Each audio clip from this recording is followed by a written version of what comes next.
welcome to livealittlehigher.com. This week we read Parasha Metzora, and Rabbi Isaac Ginsburg, in his very beautiful book called The Inner Dimensions, gives us a beautiful explanation of this Torah portion. He says that the two Torah portions of Taseri and Metzora deal with the laws of Tzarat, and as we remember last week, we were talking about this spiritual malady that manifested itself in the skin when a person spoke evil about someone else, when a person did Lashon Hara, and this would be manifest in the skin. Today we don't have this malady because we're spiritually not in that level. These were people who were in a very high spiritual level, and Hashem showed them in their body what was wrong with them. Today we don't have this because we're in Exodus, we're in exile, and we don't have this gift. So we see that the word for disease, nega, is also the root of the word to touch.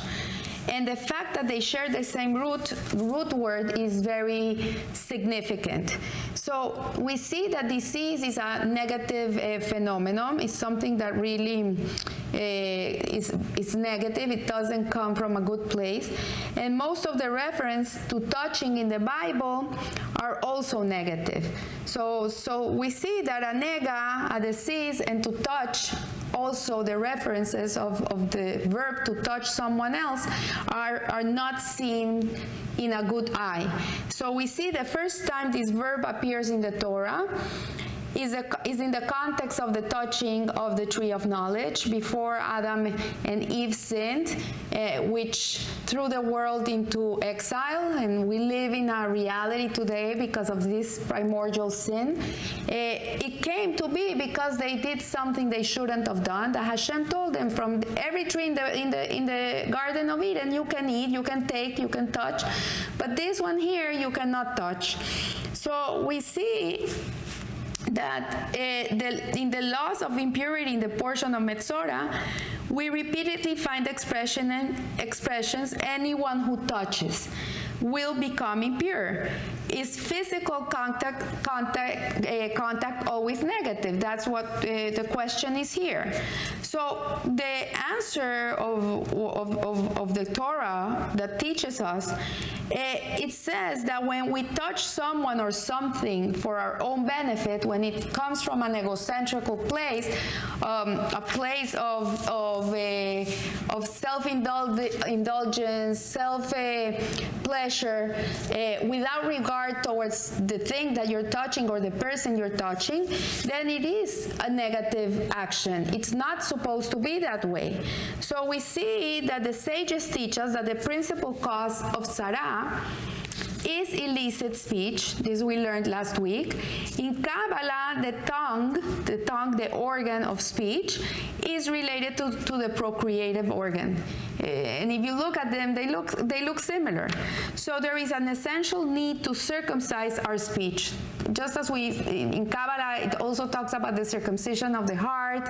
It also talks about the circumcision of the speech. And what this means is that we should really use our speech for holy purposes. We have to be very careful what we talk about and how we talk, the way, not only what we say, but the way we say it. Sometimes people talk in ways that are not refined, cursing, and it's not refined. It's not good speech, and this is liable to the flood through idle chatter or other types of prohibited speech that touch our friends and acquaintances in painful and harmful ways. So you, not only with the hands, you can harm people a lot with what you say, with your words. It touches people, it breaks them. So it all begins from self-interested and egocentricity. The word disease, nega, appears in this portion of the Torah a total of 61 times. Imagine, the word disease appears in the portions of Tzaraz and Metzora 61 times. 61 is the numerical value of the word ani. Ani means I, and I is ego. And so this upholds the idea that putting the ego first and prohibited touching is the root of disease. This is something very profound and something to think about, that the root of disease is your ego, and is when you touch people, not only physically, spiritually, emotionally, in not dignified and holy ways. So what he says is that conversely, setting aside one's ego and acting selflessly until we transform the ego into nothing, which is ein, result in the greatest spiritual pleasure, which is onek. And these three words, ani, ein, and onek, share the same letters. So touching the heart, what he's saying is that to touch the heart is true empathy. Empathy, on the other hand, is a proper way to touch a person. It's a proper way of touching someone else, not physically, but I mean in the heart. And this takes things to heart in a positive way. When you tell someone, oh, I get you, you're going through such a hard time, I feel for you, I am very upset you're suffering. This touches a person in a very positive way. So the verse that best expresses this type of positive touch appears with reference to King Shaul's followers, when they said, and the soldiers went with him, those whose hearts had been touched by God. This is in Shmuel, in the book of Kings. And the newly chosen king had not yet acquired any concrete accomplishments. He hadn't done anything great. He had just been named the king. But nevertheless, Hashem's word touched the soldiers' hearts. So rectifying undesirable contact begins with the abstinence from all social contact. And this is a little bit extreme, but this is what happened to a person that contracted saras because he spoke evil about somebody else and he touched him in the wrong way. And so this person that was afflicted with the saras, one of the processes that he had to go through in order to be healed was that he had to quarantine himself and get out of society. He had to be separate from everybody else, and he had to experience this loneliness that saras brought, because when you speak about somebody else, when you say negative things about somebody else, or even not even negative, if you're talking truth about somebody else, this, what it does is it alienates the person that is being talked about. Imagine if they come and they tell you, oh, you know, your friend such and such, he said this about you, this horrible thing. You're gonna feel like ostracized. You're gonna feel like separated from everybody else. So the rectification continues by nullifying the ego, the ani, the me, until it becomes nothing, which is the ein, which is a permutation of these same letters. So egocentricity, selfishness, demanded its place in the limelight. In its place, we need modesty, humility, selflessness, giving of yourself. And this is alluded to in the cedar log, which was used to purify that the person had to bring as an offering, the scarlet thread and the bunch of moss that the afflicted individual takes to complete the healing process. So the log of the stately cedar tree represents his previously lofty egocentricity. The scarlet thread and the bunch of moss represent his newly acquired state of humility. Now, we're going now soon to enter the holiday of Pesach, of Passover. As we're right now, at this moment, people should be cleaning their homes. They have to get rid of all the hametz in their homes. We're not only cleaning physically, we're also cleaning spiritually every trace of hametz that we have inside of ourselves. Hametz is represented by egocentricity. This is what it is. It's arrogance.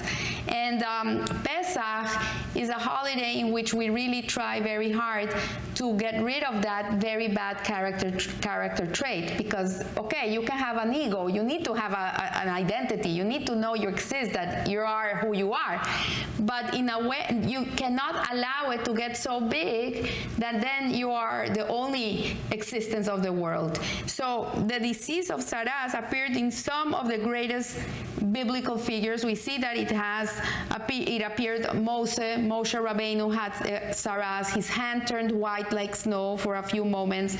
Miriam, the prophetess, Moshe Rabbeinu's sister, who was a tzaddiket. This is highly spiritual people, contracted Saras. The whole Jewish people had to encamp while she was quarantined and wait for her till she recovered and they could move on. And this is one of the 6 remembrances of the day that we read every day, that remember what happened to Miriam on her way. And it's to remember that how our words really are like arrows, and we have to be so careful not to touch people in the wrong places, not only in a physical way, but also in a speech way. So most surprisingly, teaches Rabbi Ginsburg, is that Mashiach, our Redeemer, the final redeeming king of Israel, will initially be inflicted by Saras. But this Saras that he's gonna have is not something that came to him because of his evil speech. Obviously, Mashiach is beyond that. And Isaiah states that, and we thought him to be inflicted, plagued by God and tortured. In the Talmud, the Mashiach is called the pale student of Rebbe's school, white as a result of Saras. And why did he have Saras? Mashiach is afflicted by Saras because he constantly senses the most painful Jewish disease, which is exile. He has so much empathy. He touches everybody with so much empathy that he himself contracts this disease of the ego of exile. It's so contagious. He himself, because of his empathy, he gets it. He's deeply touched by the current state of the Jewish people, and his positive sense of touch results from his concern for those individuals whose hearts have not yet been touched by God. Mashiach suffers greatly. Indeed, he has suffered our sickness and he has tolerated our pain. This reminds me of a person that I met many years ago. This couple in Israel, it was the time of the rockets falling in Sderot. All the time there were rockets falling in Sderot. And this beautiful couple decided to make a bar mitzvah for their son in conjunction with a boy from Sderot that had been afflicted by terrorism. So they brought this boy to Jerusalem. They celebrated their bar mitzvahs in the Kotel. And that night we went to Sderot. They invited us. We went to Sderot, to the Chabad shul there, to go and dance with the boys, to enjoy a party for the boys. And it was a surreal experience. The father of the boy was in a wheelchair, and he was dancing in his wheelchair. I had never seen so much joy in a face. The mother, on the other hand, also had been hit by a rocket. She was blinded. She couldn't see, and she missed her teeth. She had no teeth. And so the next night was Shabbat, and we were having dinner at the Tzemach Tzedek shul with them. They were still celebrating the bar mitzvah, and we come to the Tzemach Tzedek shul, and I sit next to her, and I see her. She smiles, and she's missing a tooth. And I said, "What happened to you?" He says, "You won't ever believe what happened to me. I fell down and I lost a tooth. I hit on my mouth and I lost a tooth." And I said, "You were so empathetic towards this lady, the mother of the other boy. It was so much empathy. She felt so much for her that at the end she ended up losing a tooth too." So this is Mashiach. He feels so much empathy towards the Jewish people and our exile that he also experiences our pain. It's not just that this king is gonna come and save the Jewish people. He's also suffering with us. So every Jew has a spark of Mashiach at the essence of our souls. Each of us is deeply disturbed by our ongoing exile in our deepest way. We know the world is not as it should be. We know this is not how it should run. We know that it's wrong, that there's many things that are going on that are not what Hashem wants from us. And if all of us would connect to that point, if we all could come there, all our afflictions would be transformed into positive contact. Empathy, love towards other people would save the world. And when all the individual sparks of Mashiach are revealed, the specific soul of Mashiach will be empowered by the revelation, and he will be revealed as the ultimate redeemer of Israel and of the entire world. So this will happen today if you listen to his voice, if you listen to his pain. And appropriately, the numerical value of today, Hayom, the word today, Hayom, is also 61. So it all depends whether the state of our egos is an I, a me, is it me, egocentricity, I believe, I want, I, or is it ein, nothingness? It's are we selfless? And that's the question. So I want to wish you a blessed week. In these weeks, we should be really working. This is the energy of the month, to work on our egos, to make them flat like the matzah, tasteless, to really make ourselves small, to get out of the picture, to get out of ourselves, to look around us, to look what's needed. What am I needed for? Not what do I need, what am I needed for? And just connect to the pain of everybody. So I wish you a blessed week, and remember, live a little higher. Thank you.